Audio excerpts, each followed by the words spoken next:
बघा, आपण जर आता रील्स बघितले तर असे काही कितीतरी अधिकारी, कर्मचारी, कितीतरी पी-एस-आय आपण हां, हां. पोलीस विभागात सांगितलं, आपण कितीतरी पी-एस-आय हां. असे ज्यांचे दिवसातनं जर तुम्ही Insta जर ओपन केलं तर तुम्हाला 2-4-5 पी-एस-आयचे, 2-4-5 तहसीलदारांचे, हं.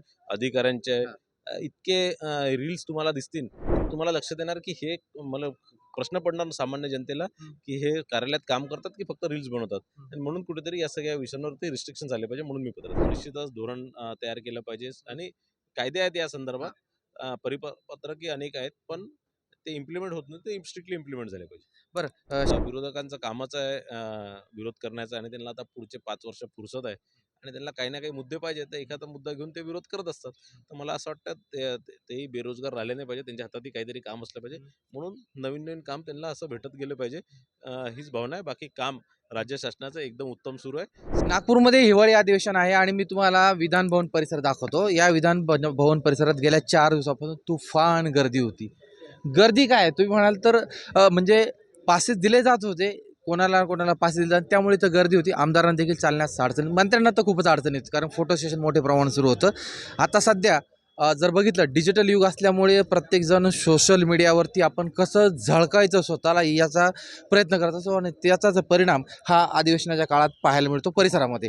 त्यातले त्यात आता एक नवीन फॅड तयार झाला आहे, की फोटो काढायचा, सोशल मीडियावर टाकायचा, प्रसिद्धी मिळवायची. ही एक फॅड सामान्य लोकांपासून सेलिब्रिटीपर्यंत याचं फॅड आहे. मात्र सध्या जर आपण बघितलं, गेल्या काही दिवसापासून जे सरकारी कर्मचारी आहे, सरकारी आपण नोकरी करत असताना त्यांनी आता इन्स्टाचा वापर करून मोठ्या प्रमाणावरती स्वतःला प्रसिद्ध आणि आपलं व्यक्तिमत्व दाखवायचा ते प्रयत्न करत आहे. आपल्यासोबत भाजप आमदार परिणय फुके आहे. त्यांनी काल राज्याचे मुख्यमंत्री देवेंद्र फडणवीसांनी एक निवेदन दिलं आहे, की सरकारी कर्मचाऱ्यांच्या सोशल मीडिया संदर्भात काही ध्येय धोरण बनवावी आणि त्यावरती निर्बंध आणावे. या संदर्भात आपल्या सोबत परिणय फुके जी आहे. मुख्यमंत्र्यांनी तुम्हाला थेट निवेदन द्यावं लागलं का? ही वेळ का आली? हे बघा, आपण मागील अनेक वर्षापासून बघताय की सोशल मीडियाचा गैरवापर अनेक राज्य शासनाचे अधिकारी आणि कर्मचारी करतात आहे, आणि कुठेतरी याच्यावर बंधने आले पाहिजे. म्हणून या संदर्भातलं पत्र मी फडणवीस साहेबांना दिलं, आणि काल विधान परिषदेमध्ये औचित्याचा मुद्दासुद्धा या विषयावर मांडला. मी जो अनेक वर्षापासून ज्या प्रकारे अधिकारी रील्स बनवतात, सोशल मीडिया टाकतात, आपल्या कार्यालयाचा गैरवापर करतात, कार्यालयीन ज्या गाड्यांचं जे वाहनांचा गैरवापर करतात, याच्यावर कुठेतरी बंदी आली पाहिजे. या संदर्भातलं पत्र मी फडणवीस साहेबांना दिलेलं आहे. या संदर्भामध्ये पोलीस विभागाने गेल्या अनेक वर्षी बघतोय, तर पोलीस विभागानं स्ट्रिक्टली कारवाई केली जाते. मात्र वेगळे विभाग म्हणजे पोलीस खातं सोडून बाकीच्या खात्यात हा सर्रास पाहायला भेटतं. तुम्ही शासकीय कर्मचारी टेबलावरती बसतात, त्या बोर्डसमोर व्हिडिओ काढतात, फोटो काढतात आणि सर्रास रीलचा वापर करून प्रसिद्धी मिळवतात. हे योग्य नाही, हे तुम्ही आता तुमच्या पत्रातून सांगितलं. मात्र खरोखर तुम्हाला याचा कुठेतरी प्रत्यय आलाय का? तुम्ही स्वतःहून बघितलंय का तरी? बघा, आपण जर आता रील्स बघितले तर असे काही कितीतरी अधिकारी, कर्मचारी, कितीतरी पी-एस-आय आपण हां. पोलीस विभागात सांगितलं, आपण कितीतरी पी-एस-आय हां. असं आहे ज्यांच्या दिवसातनं जर तुम्ही Insta जर ओपन केलं तर तुम्हाला 2-4-5 पी-एस-आयचे, 2-4-5 तहसीलदारांचे, अधिकाऱ्यांचे हां.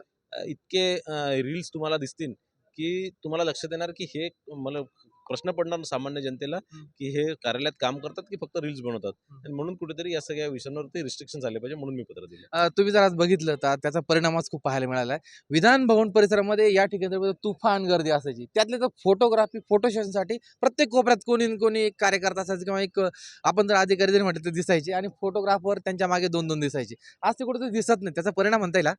हा, निश्चितच त्याचाच परिणाम म्हणता येणार. पण मी जो विषय मांडला होता तो अधिकारी कर्मचाऱ्यांच्या संदर्भात होता.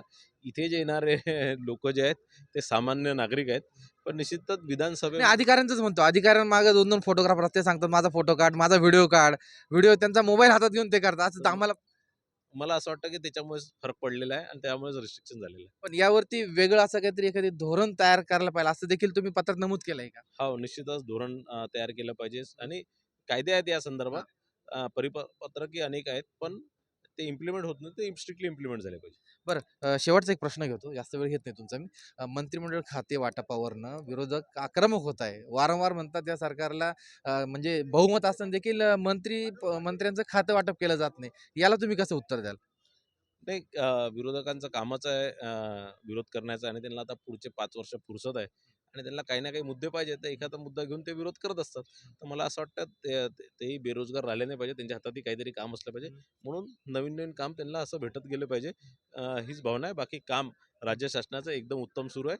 सगळेच मंत्री चांगलं काम करतात. खाते आज वाटप नाही झाले, पण सर्वच खात्यांचे मंत्री इथे आहेत, बिना खात्याचे भले असतील, पण काम निश्चितच सुरळीतपणे चालू आहे. तुम्ही लेट्सअप सोबत संवाद साधल्याबद्दल धन्यवाद. धन्यवाद. प्रशांत गोडसे, लेट्सअप मराठी, नगर, नागपूर.